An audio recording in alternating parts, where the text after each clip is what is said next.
ప్రశ్నిస్తాను, నేను ప్రశ్నిస్తానికే పార్టీ పెట్టానని చెప్పేటటువంటి మన డ్యామ్ డుషుక్ బూమ్ బుషుక్ పవన్ కళ్యాణ్ గారు అతన్ని ఎవరన్నా ప్రశ్నిస్తే అతనికి కోపం వచ్చింది, తీవ్రమైనటువంటి కోపం వచ్చింది.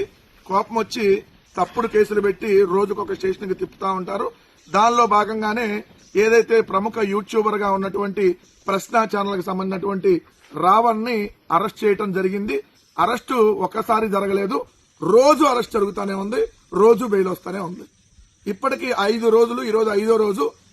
నిన్నటికి 4 కేసుల్లో ఏదైతే 4 పోలీస్ స్టేషన్లకు తిప్పారు, 4 పోలీస్ స్టేషన్లకు తిప్పి 4 చోట్ల కేసులకి ఆయన తీసుకుని వెళ్లి అయితే 4 చోట్ల మేజిస్ట్రేట్ గారు బెయిల్ ఇచ్చారు.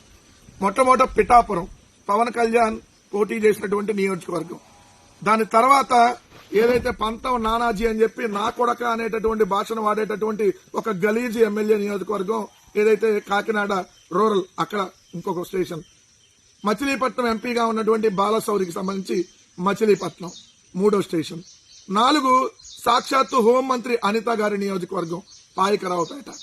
ఈ 4 అయిపోయినాయి. ఇప్పుడు ఏలూరు పోలీసులు అరెస్ట్ చేసినట్టుగా తెలుస్తుంది 5వ కేసుకు సంబంధించి. 4 కేసుల్లో వరుసగా బెయిల్ వచ్చింది. మళ్ళీ ఇప్పుడు 5వ కేసు, దీంట్లో బెయిల్ వస్తే మళ్ళీ 6వ కేసు, దీంట్లో బెయిల్ రాగానే మళ్ళీ 7వ కేసు. అంటే ప్రశ్న రావణ్ ని చంపేయాలనేటటువంటి ప్రయత్నం ఏమైనా జరుగుతుందా అనేటటువంటి అనుమానాలు కలుగుతా ఉన్నాయి. ఎందుకంటే మనకు తెలుసు, ఏదైతే ఈ ప్రభుత్వాన్ని ఎవరైనా ప్రశ్నిస్తే వాళ్ళ మీద తప్పుడు కేసులు పెడతారు. ఈ ప్రభుత్వాన్ని ఇంకా గట్టిగా ప్రశ్నిస్తా ఉంటే వాళ్ళని అరెస్టులు చేసి అవసరమైతే దాడులు చేసి చంపేసేటటువంటి ప్రయత్నం కూడా చేస్తారనేది మనకు అనేక సందర్భాల్లో కనపడింది. అక్కడ పోలీసులు బందోబస్తు వెళ్తారు, జనసేన వాళ్ళు మాత్రం స్టేషన్ల మీదకి వెళ్లి దాడులు చేయడానికి వెళ్తున్నారు. How dare! హోంమంత్రి గారు మీ నియోజకవర్గంలో కూడా జనసేన వాళ్ళు ఏదైతే వెళ్లి రావణ్ మీద ఏదైతే తిరగబడుతున్నారు, రావణ్ చంపేయడానికి వచ్చారు. అసలు ఏం జరుగుతుంది రాష్ట్రంలో? ఇంత జరుగుతా ఉంటే ఈ సిగ్గులైనటువంటి ఇంకో మంత్రి, ఈ పేరేదో దుర్గేష్, పర్యాటక శాఖ మంత్రి పేరుకి, నోరు తెరిస్తే గాలి మాటలు తప్ప ఒకటి మంచి మాటలు ఉండవు. తాడేపల్లి ప్యాలెస్ కుట్ర అంట. ఏది? ప్రకాష్ రాజు రావణ్లతో తాడేపల్లి ప్యాలెస్ కుట్ర. అసలు మేము కుట్రలు చేస్తే అసలు మీరందరూ ఉండేవాళ్ళు అంట రాజకీయాలు? అసలు మీరు అందరూ ఉంటారా? ఏమయ్యా దుర్గేష్ గారు, మేము కుట్రలు చేస్తే మీరు అందరూ ఉంటారా? అసలు మేము ఏం చేయకపోతేనే టేడుతున్నారు మీరు. మేము నిజంగా కుట్రలు చేస్తే ఏది? ఆడో ఉన్న ప్రకాష్ రాజు గారిని ఎక్కడో ఉన్న రావణ్తో కలిపి మేము కుట్ర పన్నాలా? 40% ఓట్లు ఉన్నాయి, 1,30,00,000 మంది మాకు పబ్లిక్ ఓట్లు వేస్తున్నారు. మీరు ఎంత ఈవీఎంలు మేనేజ్ చేసినా కూడా ఆ ఓటింగ్ కంటే తగ్గించలేకపోయారు. సింగిల్ లార్జెస్ట్ పార్టీగా ఉన్నాం, 1,00,00,000 మందితో మెడికల్ కాలేజ్ సంతకాల సేకరణ చేశాం. సో మేము కుట్ర పన్నేది వాళ్ళిద్దరు అంటే ప్రకాష్ రాజ్ గారు ఏదైతే రావాలంతో మేము కుట్ర పన్నామంటే వాళ్ళకి డబ్బులు ఇస్తున్నామంట. మేము కొద్దిగా సిగ్గుందా? మీ పవన్ కళ్యాణ్ ప్యాకేజీలు తీసుకుని అమ్ముడు పోతాడని చెప్పి అందరూ అట్టానే ప్రకాష్ రాజ్ కూడా అమ్ముడు పోతాడా? మీ పవన్ కళ్యాణ్ నెలనా టీడీపీ వాళ్ళకి ఏదైతే బూట్లు దుడుస్తాడు కాబట్టి ఏదైతే అందరూ అలా వచ్చి దుడుస్తారా?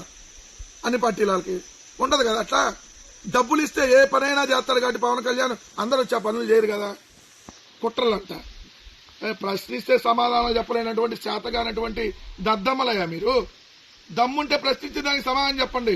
సుగాలి ప్రీతి గారికి ఎందుకు న్యాయం చేయలేదంటే సమాధానం చెప్పండి. 24 నెలల క్రితం నంద్యాల జిల్లా మచ్చిమరిలో ఏదైతే అమ్మాయిని అత్యాచారం చేసి హత్య చేస్తే ఇప్పటికీ శవం ఎందుకు దొరకలేదో సమాధానం చెప్పండి.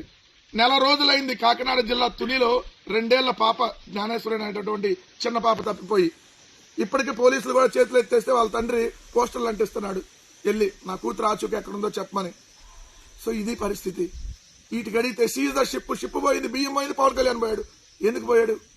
ఎందుకు సీజ్ ద షిప్ సీజ్ కాల అడిగితే ఇదిగోండి కుట్రల్లో. ఇదండి ప్రజలు కూడా గమనించండి. ఈ ప్రభుత్వం ఎంత దాష్టికానికి పాల్పడతా ఉందో.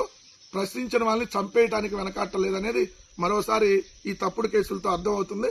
రావణ్కి ఖచ్చితంగా ప్రాణహాని ఉంది అనేది క్లియర్ గా మరోసారి స్పష్టమవుతుంది. ఒకవేళ రిమాండ్కి గాని వెళ్తే ఆ జైల్లోనే చంపేటటువంటి కుట్ర జరుగుతుందనేటటువంటి అనుమానాలు రోజు రోజుకి ఈ తప్పుడు కేసులు చూస్తా ఉంటే, కేసుల మీద కేసులు చూస్తా ఉంటే క్లియర్ గా రావణ్ గాని రిమాండ్కి వేస్తే జైల్లో అతన్ని చంపేటటువంటి అవకాశం ఉందనేది స్పష్టంగా ప్రజలకు కూడా అర్థమవుతా ఉంది.